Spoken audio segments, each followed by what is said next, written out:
네. 이번에 저희가 도착한 역은 KG 모빌리티 역입니다. 이 KG 그룹이 이제 쌍용차를 인수를 했기 때문에 거래 네. 재개가 된 건데요. 거래 정지 기간이 길었잖아요. 2년도 더 됐는데 오늘 재개가 되면서 이제 투자자들이 좀 이제 살았다 이런 분위기이기도 하거든요. 이게 또 어떻게 거래 재개 결정이 난 건지 감사 의견 어떻게 또 적정 의견을 받은 배경은 어떻게 될까요, 대표님? 네, 28개월 기다려서 장중에 20%. 네. 또 근데 빠졌더라고요. 좀. 속상하죠. 네. 예, 속상하죠. 근데 뭐 그 사이에 손해를 안 모르겠습니다. 얼마에 또 매수하느냐에 또 차이가 있긴 하지만 그쵸. 네. 참 굴곡이 많았던 회사입니다. 그래서 지금 과거에 쌍용차, 더블 드래곤 카 그렇게 안 나오네요. 그냥 KG 모빌리티로. 네네. KG 더블 드래곤 모빌리티. 네. 기네요. 너무 기니까. 네네, 네. 그렇습니다. 그래서 이렇게 나왔었을 때 지금 한 2020년, 21년 같은 경우 한때 또 에디슨 모터라는 회사가 인수를 하려고 얘기를 했었고 그쵸, 또 네. 여러 가지 또 굴곡이 많았었죠. 인수하려고 하다가 실패하고 또 외국계 기업에 또 매각하려다가 실패하고 이런 과정들이 나오다 보니까 그때 그러면 당연히 재무제표나 회사는 불안정한 상태겠죠. 그래서 감사 의견이 거절을 받았습니다. 근데 그때 2022년도 그때 이제 다시 들어와서 KG그룹이 인수하겠다라고 하면서 인수 주체가 명확하게 지다 보니까 거기서 나오는 어떤 계속 기업에 대한 불확실성이 가장 중요한 감사 의견의 거절 이유였었죠. 그게 불확실성이 주된 예. 이유였다 이 말씀이신 거죠? 예, 그게 해소되다 보니까 여기서 이제 감사 의견 적절로 이제 다시 오늘 드디어 거래가 재개가 된 거죠.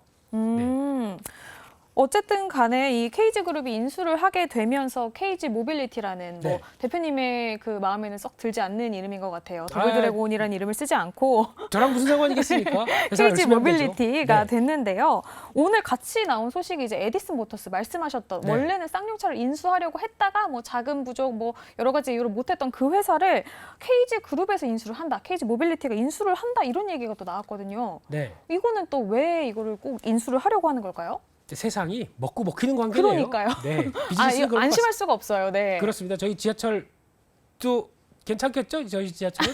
네. 그렇습니다. 그래서 안심하면 안 되죠, 대표님. 예, 안심은 안 하겠습니다. 계속 네. 예, 노력하는 자세를 보이겠습니다. 그런 쪽에서 일단 지금 에디슨 모터스 하게 되면은 그래도 회사의 기술력으로 보게 되면 우리나라에서 전기 버스 전기 버스요. 네. 이쪽은 자체 기술력으로 한 85% 생산할 수 있는 오. 대표적인 회사입니다. 그런데 이제 어차피 전기차 트렌드로 가다 보니까 이번에 KG 모빌리티에서도 나온 토레스라고 하는 차가 네. 이것도 전기차 쪽으로 EV로 나가기 시작하는 여러 가지 전략들을 보여줬죠. 토레스가 이제 전기차로도 나온다는 말씀이신 그렇습니다. 거죠? 네, 그래서 그렇게 되면은 전기차 쪽으로 갈 텐데 어차피 한번 인수하려다가 좀 많이 좀 어려워진 회사 우리가 인수를 해서 시너지를 키우겠다라고 하게 되면 조금 더 도움이 된다고 봐야 될 것 같고요. 그 중에서 또 베트남의 깜롱 모터 네, 이게 원어민 발음입니다. 깜롱. 네, 네이티브 같으세요, 여전히. 네. 뚜엘리? 네, 그렇습니다. 깜롱 모터와 네. 함께 또 진출해서 거기서 반조립 제품을 또 생산하려고 하는 계약을 맺었던 만큼 그럼 거기 쪽에서도 같이 또 연결시켜서 변화를 간다라고 하게 되면 이게 또 하나 해외 진출에 대한 변화도 될 수가 있겠죠. 그러네요. 네. 이 전기차 트렌드를 따라가려는 시도이기도 하고 그렇습니다. 해외 진출에 대한 이 조금 기틀을 다진다 이렇게 생각을 해봐도 좋을 것 같네요. 네. 사실은 그 부분이 걱정이었거든요. 네. 이 거래 재개가 되기는 했지만 네, 앞으로도 계속 좋으려면 강력한 한방이라고 하죠. 좀 모멘텀이 필요할 것 같은데 그렇습니다. 그게 과연 있을까 싶었던 거거든요. 네. 이 모멘텀이 있을까요? 일단 작년까지 재무제표를 보게 되면은 매출이 한 3조 4천억대, 그래서 기존의 한 2조 4천억 대비해서 한 40% 늘었습니다. 매출 늘어난 건 좋죠. 그게 이제 토레스를 통해서 뭔가 변화가 이끌어졌다. 네, 잘 상당히 팔렸다고 하더라고요. 좋은 거죠. 근데 아직까지 영업이익이 1,110억 정도 적자입니다. 그러니까 물론 적자가 줄었습니다. 그럼 이거를 박차를 가야 되겠죠. 그래서 토레스가 잘 팔면서 또 전기차 라인업 들어오면서 조금 더 다변화된 또 아직까지 예전에 쌍용차가 팔았던 뭐 칸이라든가 또 그때 모델들이 아직까지 있기 때문에 네. 그와 함께 변화가 되는데 어떤 라인업에 대한 보강들이나 또 세일즈에 좀 박차를 가야 되겠죠. 이게 첫 번째.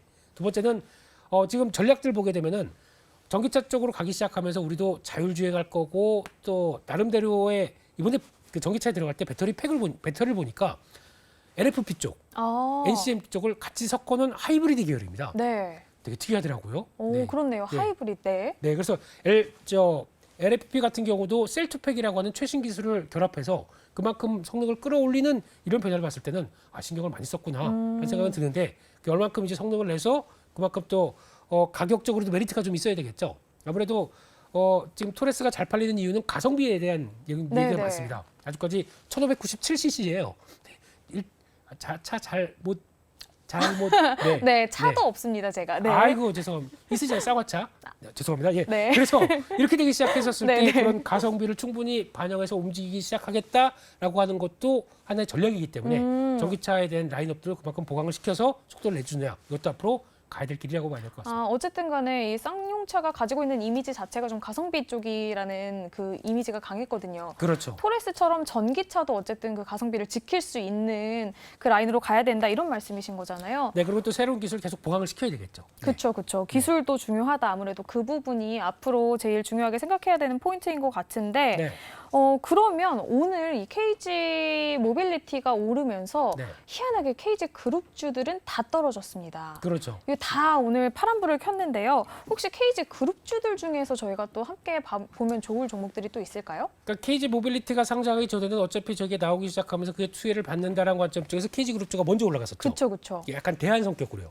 특히 KG ETS가 종속회사가 KG 모빌리티다 보니까 네. 그게 더 많이 올라갔었습니다. 네, 네. 그러니까 그게 그러면 막상 나오게 되면은 이 회사에 관심이 높다 보니까 대한주들은 빠지겠죠. 그런 과정의 변화를 본다라고 하게 되면 KG 그룹주는 그 전부터 이제 신호가 좀 나오기 시작했거든요. 그래서 아마 지금 당장은 보실 회사는 없다고 생각되고 있고요. 네네. 오히려 차익 매물이 커진 과정들을 좀 이해하자 한쪽에서 반등하게 되면 비중을 정리하시는 게 더 좋다고 봐야 될 것 같습니다. 반대네요. 오히려 지금 좀 정리를 하면 좋겠다라고 말씀을 네, 해주셨습니다. 집중은 KG 모빌리티에 해야 되겠죠. 그렇네요. 네. 뭐 자연스러운 차익 실현 매물이 나온 거기 때문에 네. 지금은 좀 빼야 되는 시기다라고 말씀을 해주셨습니다. 네. 그리고 이거와 관련해서 저희가 KG 모빌리티 같은 경우에는 투자자분들이 관심이 많으실 것 같아서 네. 좀 앞으로의 위험 요소들은 없는지도 한번 알아봐야 될 것 같은데요. 위험 요소요. 네, 이건 네. 좀 투자 전략을 어떻게 세워보면 좋을지 하반기에 또 뭐 임금 협상 문제도 있고 그렇죠. 아무래도 좀 불확실하잖아요. 좀 어떻게 하면 좋을까요? 이제 그리고 KG 모빌리티가 이제 앞으로 나아갈 길 중에 하나가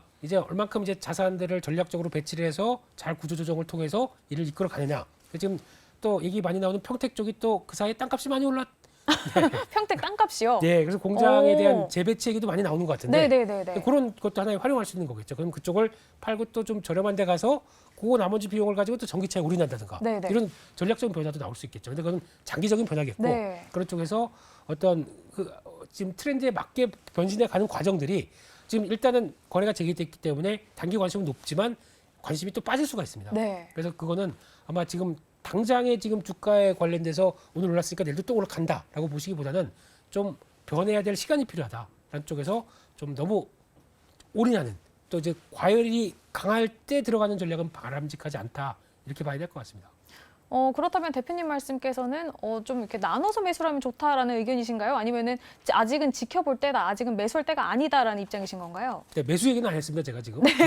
네, 그래서 지금은 그냥 아직은 좀 봐야 된다. 네, 사람들이 관심이 많다 보니까 이럴 네. 때 괜히 들어가서 대응하는 거는 단타 정도 모르겠는데 의사고로 이걸 끌고 가서 KG 모빌리티의 변화를 보기에는 조금 시간이 지나서 사람들이 관심이 없어질 때 네. 그때가 제일 좋을 것 같습니다.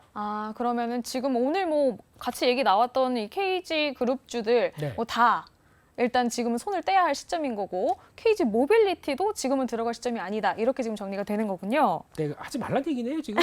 그렇네요. 네, 오늘 주제였는데 네. 뭐 꼭 오늘 주제라고 해서 저희가 다 매수를 해야 되는 건 아니니까요. 그렇죠. 그렇죠? 굳이 관심 많을 때 이런 때 하지 말자. 이런 얘기죠. 네. 관심이 좀 떨어졌을 때를 노려보면 좋겠다. 이렇게 정리를 해주셨습니다. 자, 이렇게 이야기 나누다 보니까 또 대표님 보내드릴 때가 됐습니다. 어우, 저 이제 일주일 내리역입니다. 동안. 네, 네, 네, 또 네. 수고 많으셨는데요. 네. 집에 가서 푹 쉬시길 바랍니다. 네, 우리 아이들과 또 함께 즐거운 시간 보내셔야죠. 네, 집에까지 데려다 주셔서 감사합니다. 네, 네, 바로 들어가세요. 네, 감사합니다. 네, 감사합니다, 네, 대표님. 네. 이로운 경제 채널 EBC